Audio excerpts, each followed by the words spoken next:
In a vibrant display, thousands of Syrians flooded the streets to commemorate the anniversary marking the fall of Assad.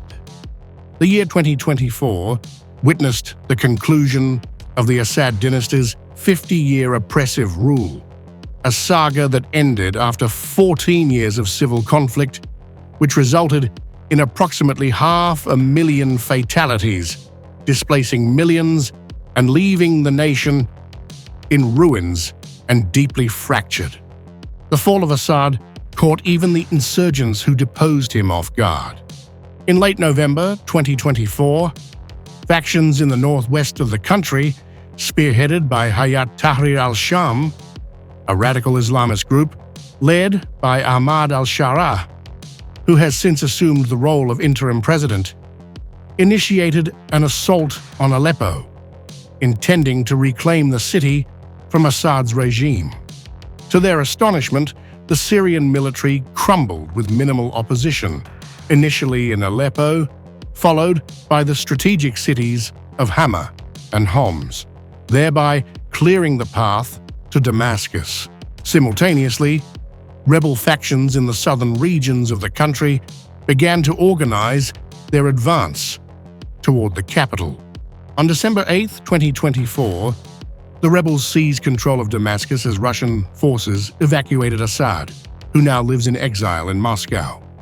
Following his unexpected rise to prominence, al-Sharaa has initiated a concerted diplomatic effort, fostering relationships with Western and Arab nations that previously distanced themselves from Assad and viewed al-Sharaa as a terrorist.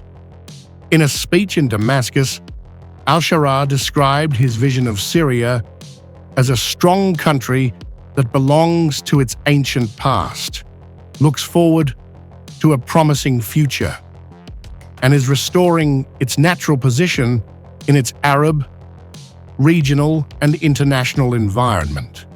Sharaa said Syria will join the ranks of the most advanced nations.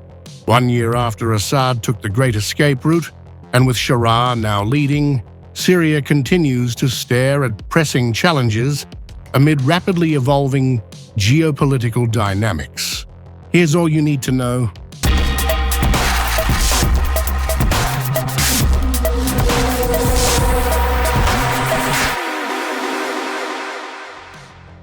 Al-Sharaa has managed a series of diplomatic achievements.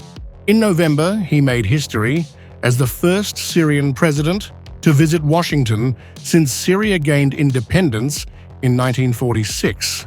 Nevertheless, these diplomatic wins have been marred by incidents of sectarian violence, resulting in the deaths of hundreds of civilians from the Alawite and Druze communities at the hands of pro-government Sunni militants. In response to the turmoil, local Druze factions have established their own unofficial governance and military presence in the southern region of Swaida. Despite a pact signed in March intended to unify their military efforts, tensions persist between the newly established government in Damascus and the Kurdish-led factions that dominate the northeastern region of the country. Israel approaches the new Islamist-led government in Syria with caution, despite al-Sharaa's assurances of a desire for peaceful relations. In the wake of Assad's downfall, Israel has taken control of a previously UN-monitored buffer zone in southern Syria, conducting frequent airstrikes and military incursions. Discussions regarding a potential security agreement have come to a standstill. Everywhere you look, traces of the civil war remain. According to the Mines Advisory Group, Syria has witnessed the deaths of no fewer than 590 individuals due to landmines since the fall of Assad, with 167 of those being children. This alarming statistic places the nation on a trajectory to achieve the highest landmine casualty rate globally by 2025. At the same time, the economy continues to struggle, even with the removal of the majority of Western sanctions. Although Gulf nations have committed to funding reconstruction initiatives, progress on the ground has been minimal. According to the World Bank, the financial requirement for restoring the war-torn regions of the country is estimated to be $216 billion.